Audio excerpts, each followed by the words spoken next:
Nilufar, sezyapsizmi, shu kunlarda havo ancha tozalashgan, ha? Gapirmang, meni allergiyam bordi, qutuldim. Osmonni musofalashganini ko'rdingizmi? Odamni ko'chaga chiqib aylangilari keladi. To'g'ri. Aynan shu mavzuda mutaxassisni ham aytadigan gaplari bor. Eshitamiz. Joriy yilda prezidentimizning 184-son qaroriga asosan 2030-yilga qadar aholining ekologik madaniyatini oshirish bo'yicha konsepsiya tasdiqlandi.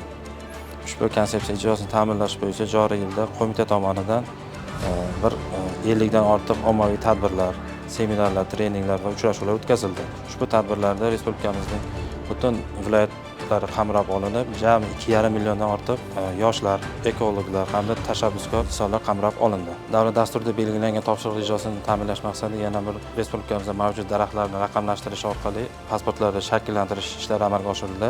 Shuningdek, Samarqand shahrida yo'qolib ketayotgan hayvonot turlarini saqlab qolish bo'yicha CITES xalqaro konferensiyasi ham o'tkazildi. 20% ga yaqin chiqindi poligonlari yopilib, rekultivatsiya qilindi. Shuningdek, 100 dan ortiq chiqindi yig'ish shoxobchalari va shoxobchalar rekonstruksiya qilib, yangilari qurildi. Respublikamizning 6 ta viloyatida chiqindilarni yoqib, ulardan elektr energiyasi olish bo'yicha zavodlar qurilish bo'yicha investitsion loyihalar imzolandi hamda shu 6 ta viloyatda chiqindi zavodlar qurish boshlandi. Mutaxassisning qo'shimcha qilishicha, yurtimizda ekologik muammolarni bartaraf etish borasida olib borilayotgan keng ko'lamli islohotlarning natijasi o'laroq bugungi kunga kelib O'zbekiston atmosfera havosi toza bo'lgan mamlakatlar qatoriga qo'shildi.